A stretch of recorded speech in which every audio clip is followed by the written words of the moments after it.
네, 시작할게요. 퍼센트, ppm, 아니, 퍼센트, 천분율 할까요? 허밀, ppm, pphm 쓰죠? ppb, 1조도 할까? ppt, 이렇게 있다고 할게요. 분율이라고 하면은, 얘는 100분율, 그쵸? 그러면 분율은 제외하고, 분율은 제가 생략하고, 분율 곱하기 100, 분율 곱하기 1000, 분율 곱하기 8승, 분율 곱하기 10의 9승, 분율 곱하기 10의 12승. 이제 관계 물어보라고 그래요. 관계를 물어보는데, 얘 1%는 이렇게 물어보거든요. 1%는 그럼 별거 없어요. 이렇게 쭉 써놓고 1%니까 1로 만들어줘야지. 그럼 얘는 얼마예요? 10퍼밀 아닐까요? 맞죠? 그리고 1% 하면은 동그라미 2개 지어주면 얼마? 10의 4승 ppm. 단위원산 중에 제일 많이 써먹는 게 1%는 10의 4승 ppm 제일 많이 쓰는 거예요. 1%는 10의 4승 ppm. 되셨나요? 1%는 10의 4승 ppm. 얘도 할게요. 동그라미 2개 지우면 10의 6승 pphm. 동그라미 2개 지우면 10의 7승 ppb. 10의 10승 ppt. 칠판 다시 볼게요. 그럼 지금은 이거 뭘 기준으로 한 거냐면 1%를 기준으로 쓴 거예요. 그 만약에 문제를 봤는데 퍼센트라고 나온 게 아니라 1ppm은 몇 ppb, 몇 pphm 이런 식으로 나왔다라고 하면 이 상태에서 바로 내려올게요. 1ppm으로 만들면 되죠. 그럼 1ppm으로 만들려면 10의 4승 지워주면 되잖아요. 그럼 이 10의 4승 지워주면 10의 2승 pphm. 얘 10의 4승 지워주면 10의 3승 ppb. 얘 지워주면은 10의 6승 ppt 하면 되는 거예요. 얘를 만약에 기준으로 했대. 그럼 10의 2승씩 지워주고 계속 만들면 돼요. 그러니까 여러분들이 뭐 어떤 기준이 나오던 간에 요것만 제대로 쭉 알아두시면은 기준을 다 맞추실 수가 있으시니까 1%는 10의 4승 ppm이라는 너무 많이 쓰는 거니까 그거는 외워두시고 나머지 항목 같은 경우에는 그냥 쭉 연달아서 기억만 해놓으시면 돼요. 정리되셨죠?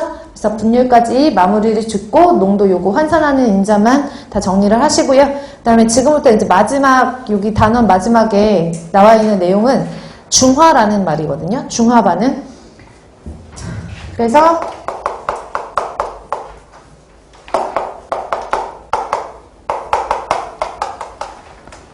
중화 반응을 알려면 산과 염기의 특성을 알아야 되는데 산은 아까 가수 계산을 하실 때 산은 수소이온을 가지고 있고 염기는 OH를 가지고 있는 게 공통적인 특징이다라고 했으니까 그거 들었던 그 기억을 가지고 이제 제가 지금부터 설명을 드릴게요. 근데 중화라는 거는 산성을 가지고 있는 특징과 염기성을 가지고 있는 특징이 두 개가 모였을 때 산성은 산의 힘을 잃고 염기는 염기의 힘을 잃는 걸 말하는 거잖아요. 그걸 중화라고 하거든요. 근데 중화에는 말 그대로 완전 중화라는 게 있어요. 완전 중화는 산의 양과 염기의 양을 동일하게 넣었을 때 산성도 다 없어지고 염기성도 다 없어져가지고 중성이 돼버리는 거를 완전 중화라고 하는 거예요. 그러면 우리가 산성이다 염기성이다를 나타내는 척도를 우리가 pH라고 하잖아요. 그쵸? 수소이온 지수라고 하는데 그 pH를 나타낼 때 pH는 보통 1에서 14까지를 나타내는 거고 7을 기준으로 해서 pH가 7이다 그럼 중성이고 7보다 작았을 때는 산성, 7보다 컸을 때는 염기성이라고 얘기하잖아요. 그거를 기준으로 했을 때 중화에는 크게 첫 번째로는 완전 중화라는 말을 쓰고요. 두 번째로는 불완전 중화라고 해요.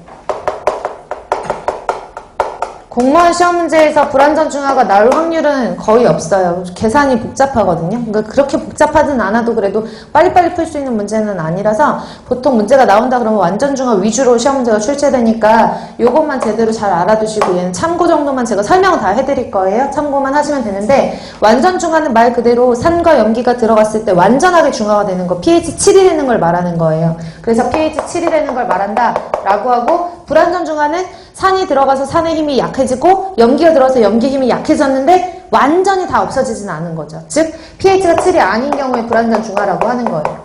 이 제가 지금 예를 들어 놓으려고 하는 예를 들어드리려고 하는 이 예는 그러니까 여러분들이 이해를 조금 더 돕기 위한 거고 좀 이론적으로 맞지 않을 수는 있어요. 그러니까 제가 지금 이해를 돕기 위해서 하는 설명이 이제 여러분들한테 도움이 되시라고 하는 거니까 보세요. 산이라고 하는 게 있고 염기라고 하는 게 있는데 산은 수소이온을 가지고 있고 얘는 OH 가지고 있다라고 가정하고 여기다 산 따로 염기 따로 넣었다고 생각을 할게요. 물론 1대1로 반응해가지고 하는 거는 맞긴 한데 사실은 제가 지금 이렇게 개수대로 하는 거는 말이 안 되거든요. 원래는 당량비를 취해야 되는데 이해를 돕기 위한 거니까 그냥 상식적으로만 볼게요. 수소이온이 3개가 들어가 있어요. 즉 산이 그만큼의 양이 들어갔다는 얘기죠. 이거를 중화를 시키기 위해서 OH를 이렇게 3개를 넣었어요. 그러면 중화가 되잖아요. pH가 아무것도 산성의 힘을 가지는 거, 염기성의 힘을 가지는 거 아무것도 남지 않았거든요. 그럼 이 물의 pH는 7이 되는 거죠. 이게 완전 중화예요.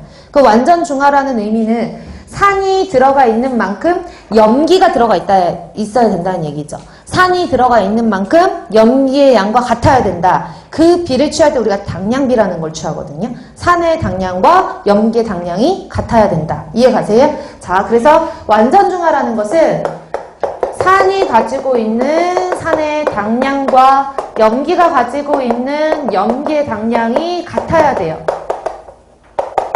즉 산이라고 하는 것은 수소이온을 가지고 있는 거고 말 바꾸면 수소이온이 들어가 있는 당량